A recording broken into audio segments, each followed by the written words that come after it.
Hello. Okay, I have a message for you. Also, just have to point out how adorable my cat is. Her name is Princess Pearl the Benevolent. And she's an angry buttercup right now because she has a scratch on her face. And I don't want her to make it worse. So she gets to be a buttercup today. All right, so hopefully the noise from upstairs, my neighbors just have their kitchen right above me.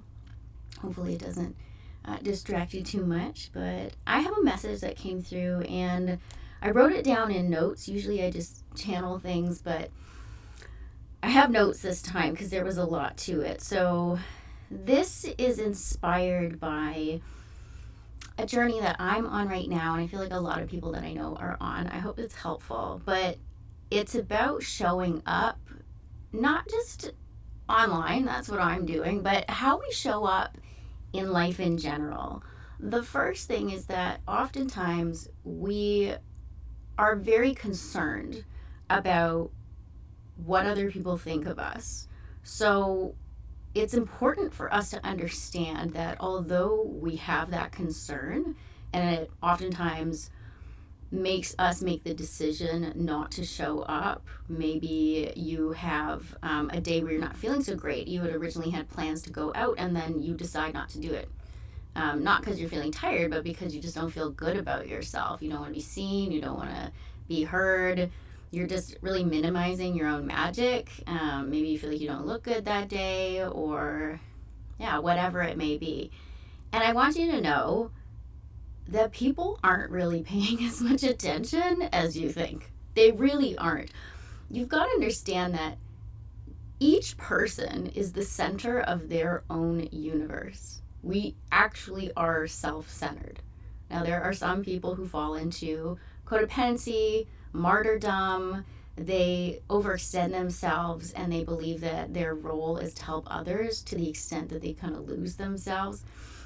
So in that case, they may not be fully centering themselves in their own universe, but the reality is that codependency actually is a dependency that is also seeking something in return.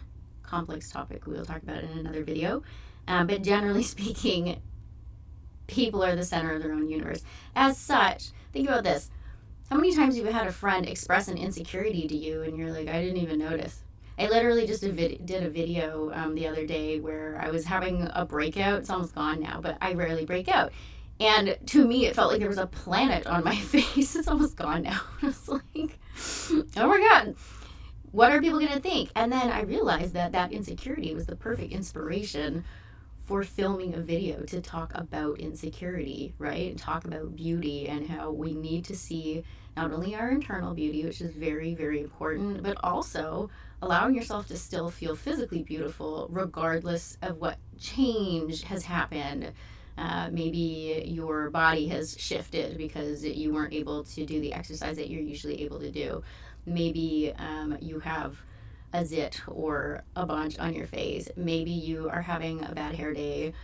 I just went outside in the rain to get a package and we've got like the frizz going on, but I think it kind of makes me look like a Renaissance painting. I don't think it's that bad, but it is quite frizzy from the rain. So being able to remind ourselves that we're still beautiful regardless of what changes we are seeing, and it doesn't have to always be about the inside.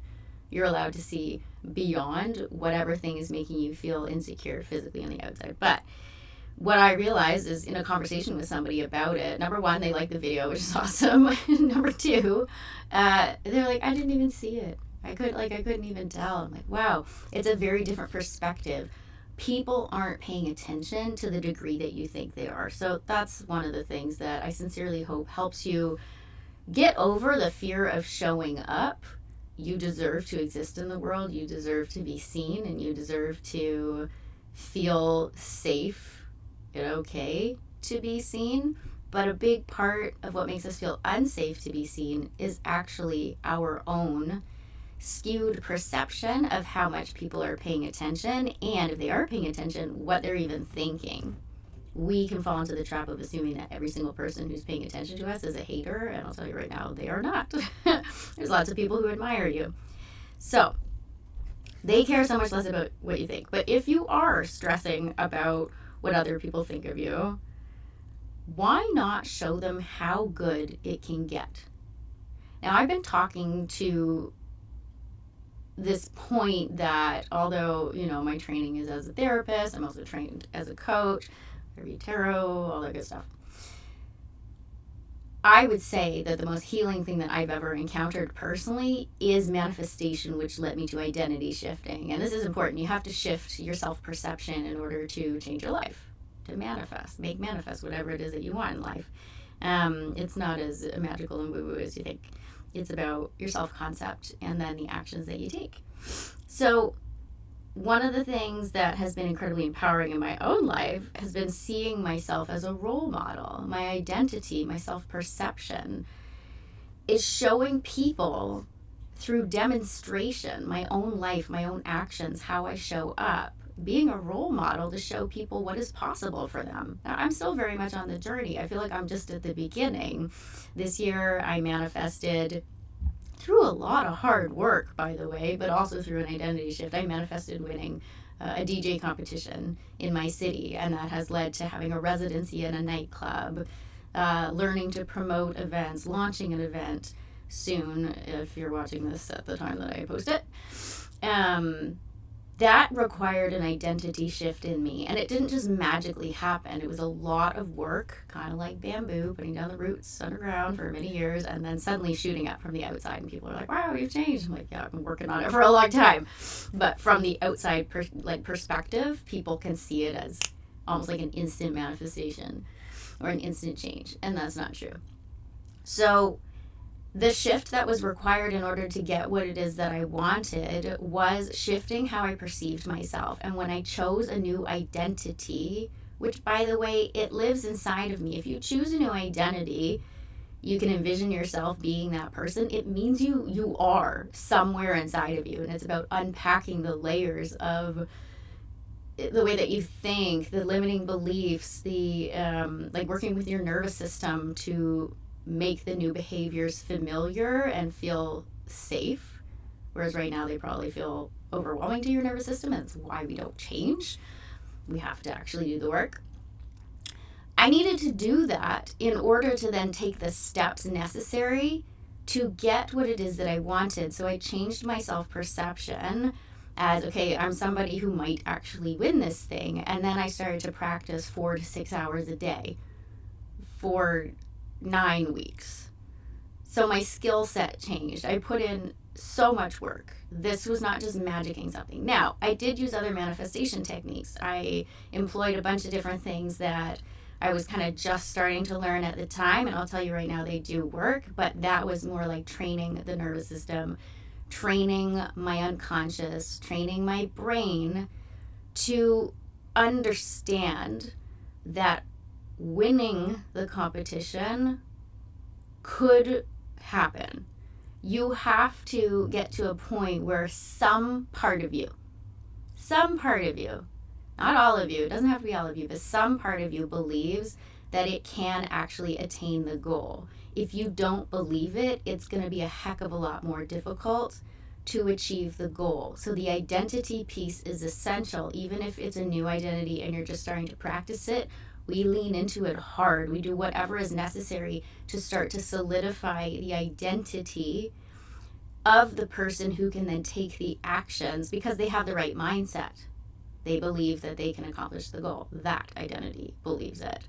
Then we start to show up differently, and you absolutely can accomplish your goal. So that was a bit of a tangent here. But one of the things that has been handy for me is to shift my mindset into I'm a role model. Not only that, but I personally perceive it as a coach and therapist, is to set an example about what is possible for people. And that feels like my vocation. That feels like my mission, my duty. It's something that I'm recognizing as my purpose. And boy, is that one heck of a stretch for my nervous system. The amount of growth that is required in order to set an example, because that requires also publicly doing that. Right? It's not just making changes in my own life, it's setting an example. So the expectation that people are watching. And when you do that, more people do start to watch. And this is not meant to scare you. This is meant as an exciting invitation for you. And here is why. Some people are watching. And the more you start thriving, the more you start changing how you show up in the world, the more people will watch. Again, not meant to scare you. This is a good thing. Why not give them a show? If people are watching, why not show them what is possible? When you look at yourself from an outside perspective, do you like what you see? This is not meant to shame you. This is not meant to make you feel bad. This is just as objectively as you can, considering the fact that you're a person, so it is subjective.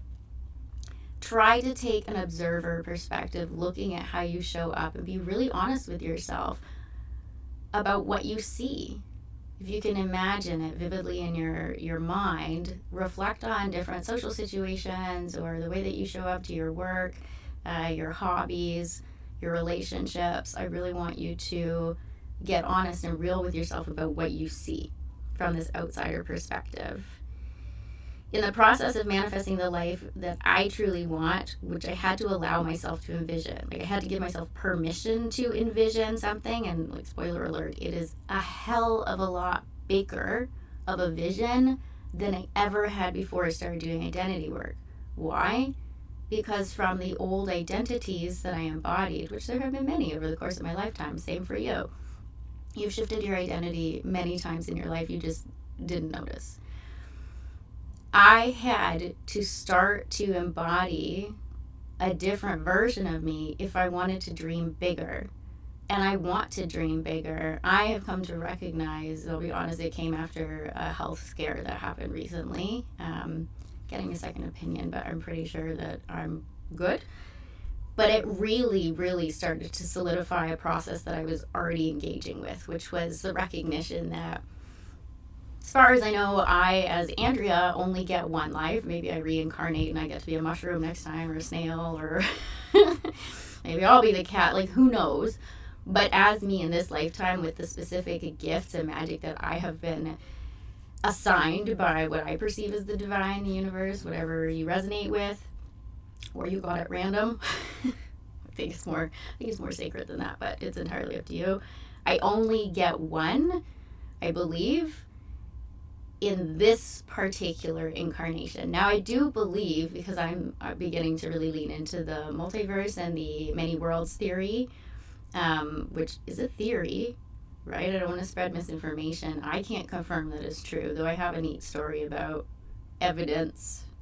We're going to do a video about evidence of that theory at some point. There may be multiple versions of me, different timelines, whatever, but I do think that it's only one go-around of this particular version of me. Who knows? I could be wrong.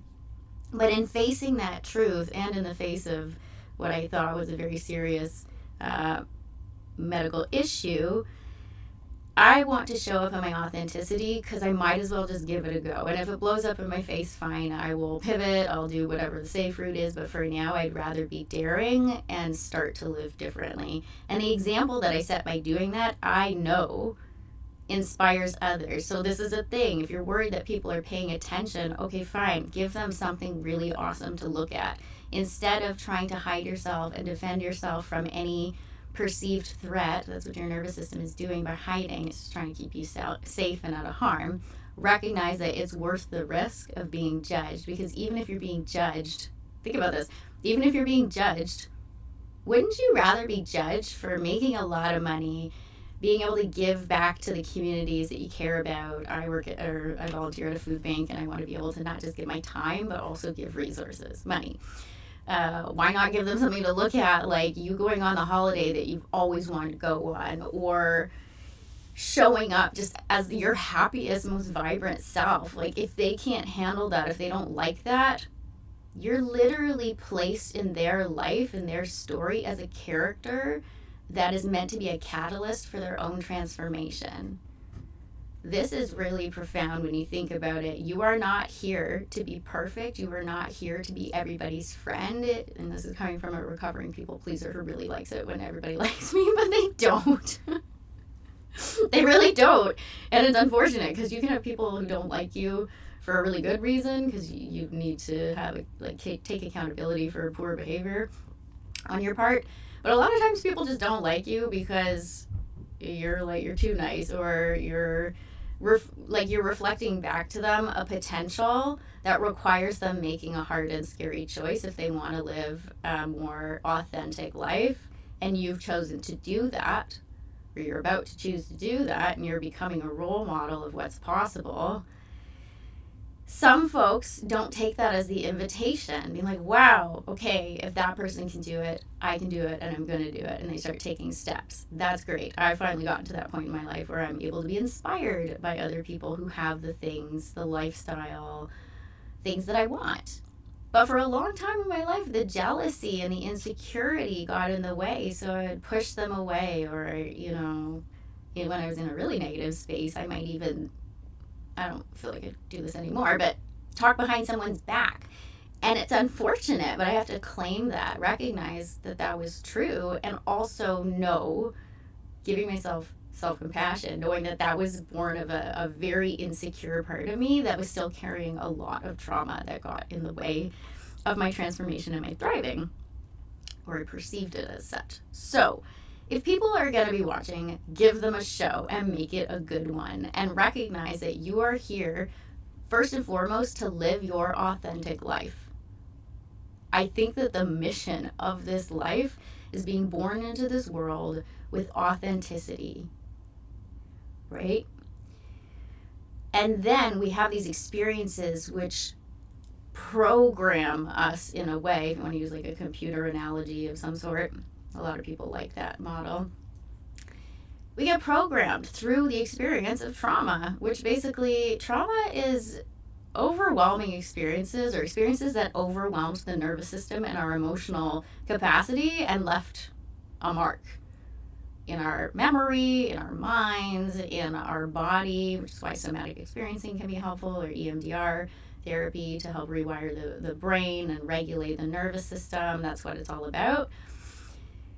And then that pulls us away from our authenticity. Now, the thing is, your authentic self still lives inside. When people are doing self-development work, or transformative work, or healing work, if you want to call it that, what they think is oftentimes, or identity shifting work, they think that we have to change to something very different outside of ourselves. But I do not believe that that's what it is.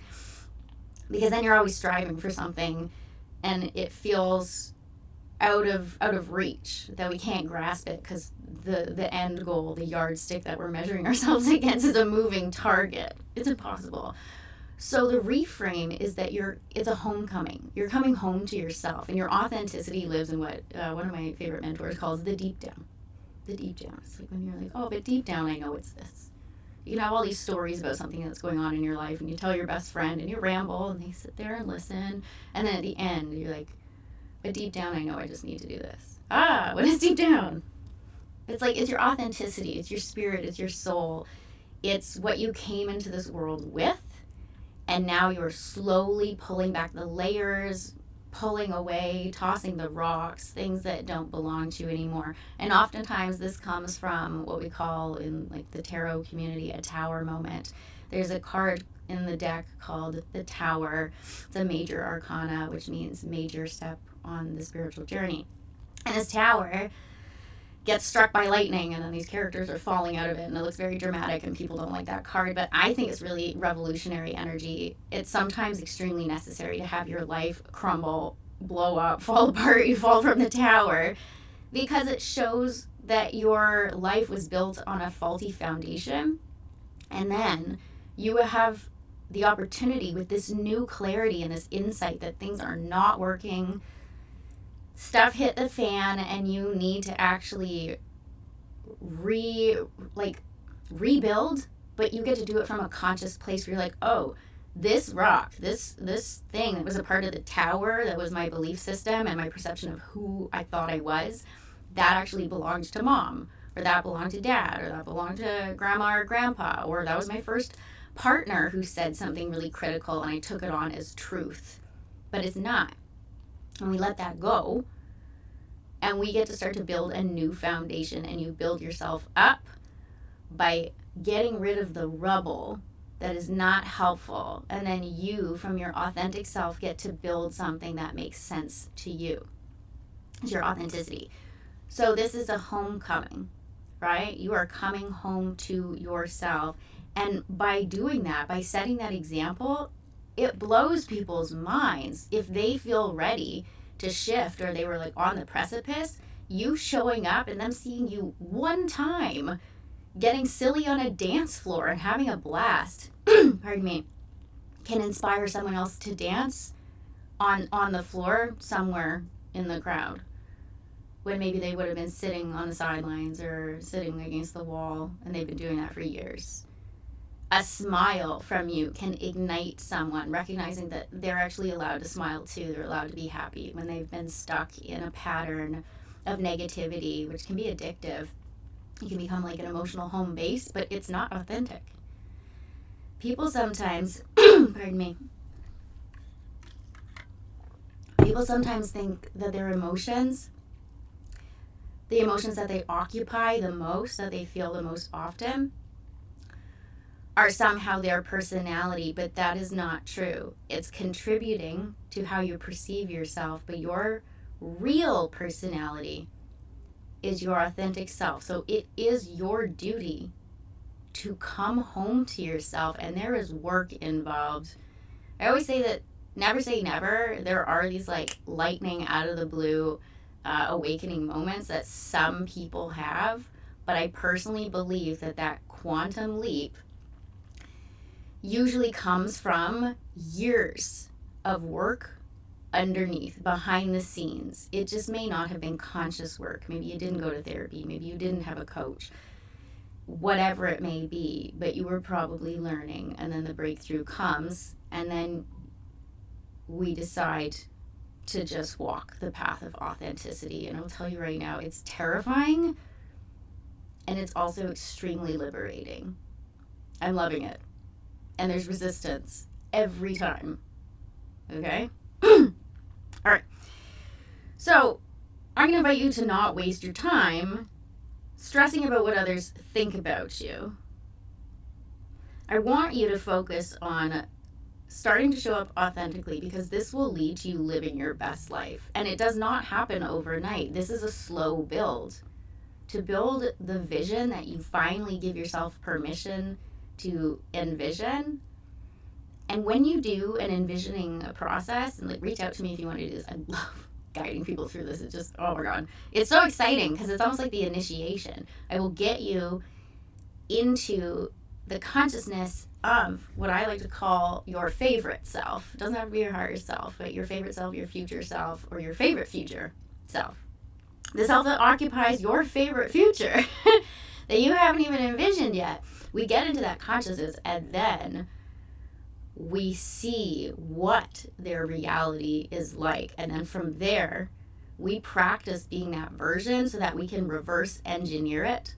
Now, obviously, life is going to unfold in different ways. We can't predict everything, right? It's like a balance between, sorry, I bonked the table, between a choose your own adventure, you have free will, and at the same time, it's almost like there's a determined ending depending on which identity you choose. And if you want a certain end, which you're going to envision maybe for the first time because you finally gave yourself permission to dream bigger, when you have the vision, it's your choice whether or not you want to shift your identity. People in manifestation tend to talk about frequency.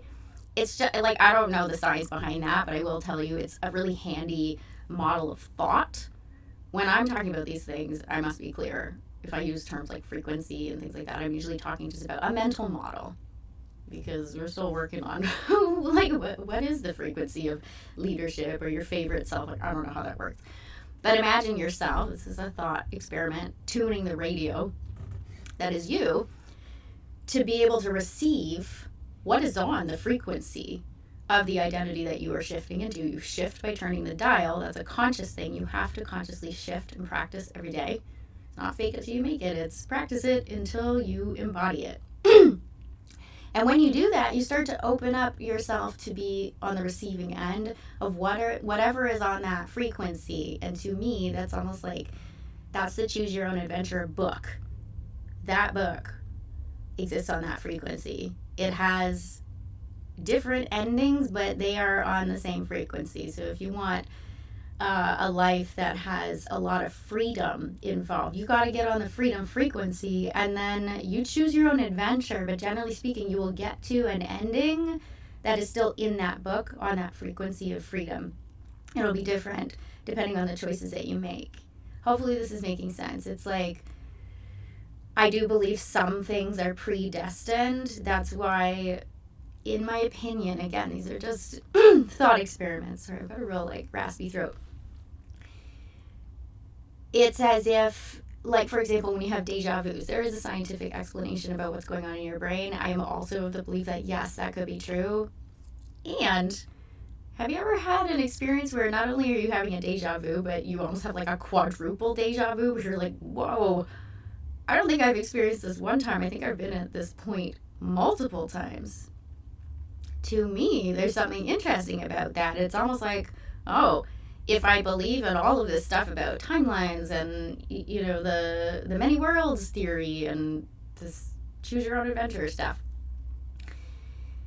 it could be, if you want to believe in it, it could be that this is a major choice point. This is important. Why are you having that deja vu? Maybe that conversation has happened many times and there was something very important that happens in that conversation where you're making a decision about which direction to go, how you show up and what you say or don't say, who you embody at that point. It could be any of those things. So I encourage you to like really examine when you're having a deja vu moment and consider the possibility that maybe this is an important moment in your storyline wherever you are. In what I perceive as a very complex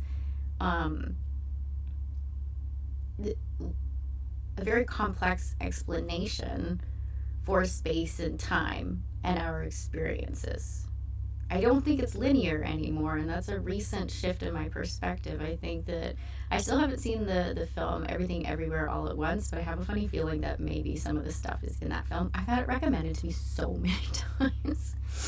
I will have to watch it soon. So you're the role model, right?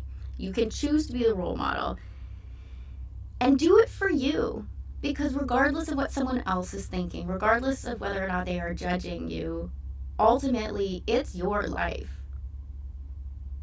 It is your life, and I want you to live your best life, no matter how long it takes you to build it.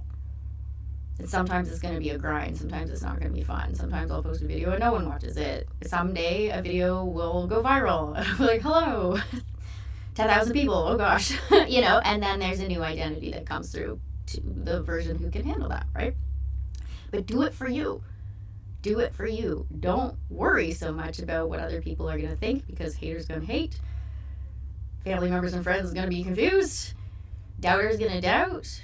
And you are the one responsible for committing yourself to the identity of the person who has the future that you have finally allowed yourself to envision, and make it a really clear vision, right? Okay. The other thing is, do it for those that you can help and inspire. Yes, you will be the catalyst for people to push away and react negatively. They might say something negative towards you, or they might just quietly drift out of your life because they don't align anymore and they can't handle the shift that you're going through. And that sucks. It really does. It's not a painless process when you feel like you're losing people from your life, or if you feel like you're being hated on or rejected. But your job is to just live from authenticity, move towards your dreams, and living the life that is meant for you because you choose it. Sorry, frog in my throat. And then do it for the people that you can help. You can be a catalyst for people who gravitate towards it and are like, oh my God, okay, that's my friend, and she's radically transforming, or he or they are radically transforming themselves in their life. Maybe it's not as hard as I think. I'm going to study what it is that they're doing. That's where you have purpose in becoming a role model. So not just showing up differently because, you know, you want people to perceive you in a new way. This is thinking about what is the reason that is outside of yourself that you would be doing this. Right? Okay, people are watching sometimes. And the more you live your life, the more you shine, the more authentic you are, yes, the more people will pay attention, because you are most likely going to be putting yourself out there because it feels good, not because you're trying to get attention, right? So the purpose can be so that you can help and inspire. The other thing is, I love this phrase, do it for the plot. So I never used to understand that until I learned about, I always think the term the multiverse seems kind of weird to me. But the many worlds theory. The many worlds theory is the idea that every time there's an opportunity for a different outcome because of the double slit experiment that showed that particles behave differently whether they're observed and when they're not observed because of the interference pattern. Please go look this up. It's very cool. The suggestion is that they're infinite versions of reality, right? You're just in one of them, and most of the time you cannot perceive the others. I would argue that sometimes you can, but that is a story for another day. But do it for the plot. You're in a story. You're in a metaphorical book. I like the Choose Your Own Adventure book. I used to read those all the time when I was in primary school, like elementary school, when I was really little. I loved Choose Your Own Adventure books. And I wonder if now, like, maybe this is the reason why I was super into them. Do it for the plot. Do it because you can. Over time, you'll realize that anything other than authenticity feels like self-betrayal, and that feels icky. And it looks bad on you, to be honest, again, if you care about what other people think of you because they're perceiving you. If you don't care, great. It will be easier for you to just live authentically. That would be a wonderful place to get to, working on it, right? But when you start to show up in your authenticity, like I have this past year, and there have been snippets of it like throughout my life for sure, but this past year has been a radical change in showing up in my authenticity. And I love doing these videos now. I was afraid in the beginning, but now I'm like, this is the medicine. This is the transformation. The more I'm just like talking, I never want to shut up because there's medicine in it, hopefully for you, definitely for me, and I want to set that example. But authenticity, once you tap into it, when you start to not show up authentically, you feel it. For me, it just makes my skin crawl. It makes me feel regret or embarrassment in hindsight, not because I was doing something that I'm embarrassed about. It's more just like, oh wow, that wasn't authentic. That doesn't feel good to me. I want to be authentic. Versus, oh, I should have not said that. I should have hid those parts of myself. Like, yeah, I have moments where I'm like, oh, could have done that better. Could have said something else. Was it authentic? I don't know, right? That's what we could be. I hate using should, but sometimes I do have to use the word should. I believe that sometimes we should be using our authenticity as a yardstick, as a measuring stick for how we're showing up in life. So showing up inauthentically is going to start to feel like self-betrayal, and it feels icky and uncomfortable, and it will get to a point where I sincerely hope that you will shift naturally into being authentic, because betraying yourself just feels so icky and it looks bad on us. I hate to say it, but at a certain point, people can smell a rat. People can tell when you're not embodying something that you're talking about. People can tell when you're not comfortable in your own skin. People can tell when you're faking it, which is why I don't say fake it till you make it. I say practice it until you embody it, right? Because if you're practicing it, even the mistakes, even the moments when you wobble, they're a part of the practice, so it's still authentic, in my opinion. And then show them and yourself who the heck you really are and what you're made of, what you're really made of. Well, your authenticity, your soul, your spirit, your personal and unique magic that no one else has. One of my mentors calls it your original essence. Show them that. Show yourself that. Give yourself permission to be yourself. I really feel like authenticity is the name of the game. I think the world is changing. I think that people are waking up to the importance of this. And get up, wash your face, and go be your favorite version of yourself. Be compassionate with yourself if it doesn't happen right away. If you fall back, I've been practicing for a while now, and it still makes me nervous to hop on and do videos. And now look at us, we're at exactly 35 minutes right now, and came on with enough notes that I personally thought it would be like a 5-minute video, but here we are. If you know me, you know I like to talk. So please think about how you're showing up in the world. Look at yourself from an outsider perspective. You may feel uncomfortable when you first do this. You may experience shame. You may experience embarrassment. You may feel overwhelmed by the amount that you have drifted away from your authenticity. This is normal. I have gone through this, okay? It's a very real part of the process. But I also want you to look at the ways where you are making an effort to show up with your authenticity, or maybe you're not even consciously doing it. Like, oh yeah, that was who I really am. And when I say who you really are, you need to differentiate between the illusion of who you think you really are. So you're like, oh no, that's who I really am. All these negative things. It's like, oh, you and I both know that that's not who you really are. So stop telling yourself that. It's BS, and you know it. When you criticize yourself, when you come from a self-rejecting place, I'm not even going to say not a self-loving place, because so many of us and people here are going to be on the journey towards a greater sense of self-love.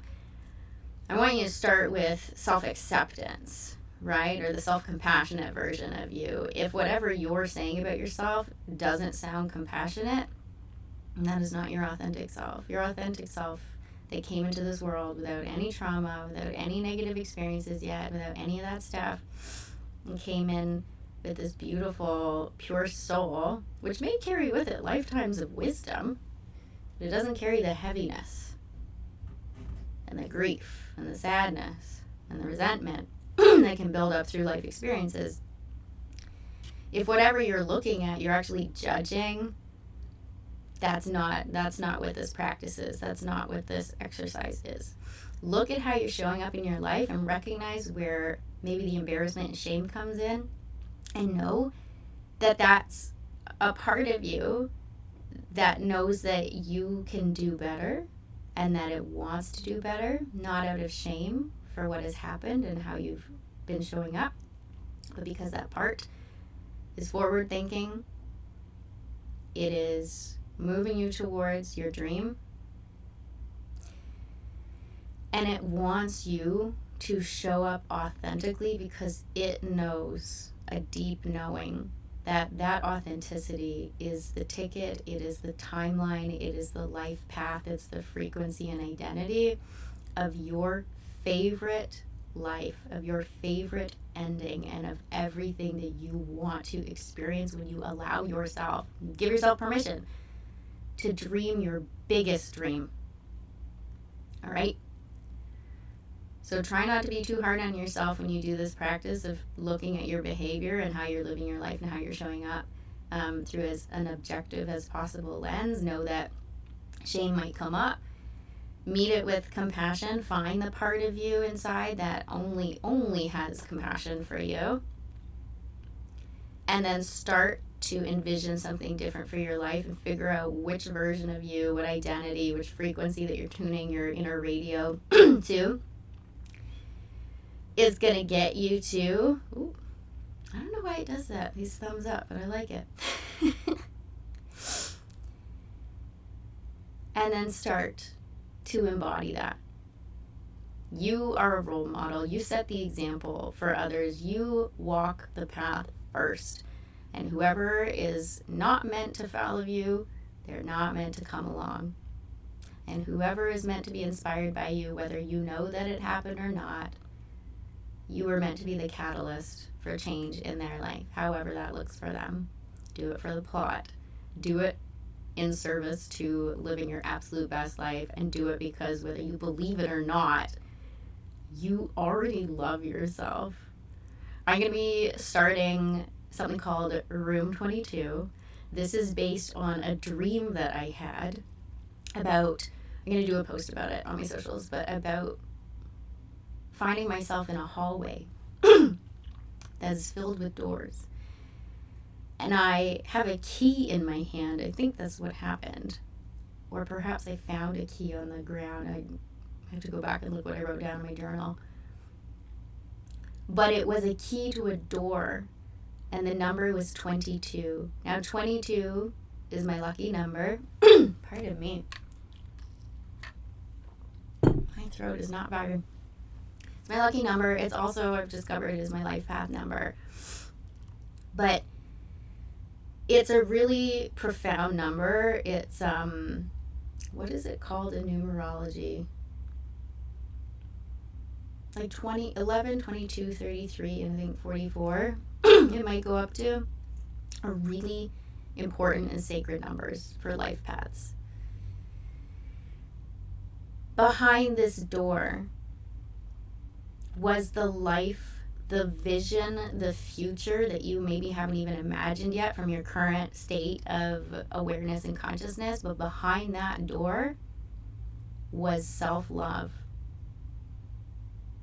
So, room 22 is going to be an experience that I want to invite you to. I'm so excited about this, to take us all on a journey together where we learn how to love ourselves, how to shift our identities. We're going to tap into that. We're going to learn about manifestation. And there's so many gorgeous, amazing transmissions and secrets that I haven't even channeled yet.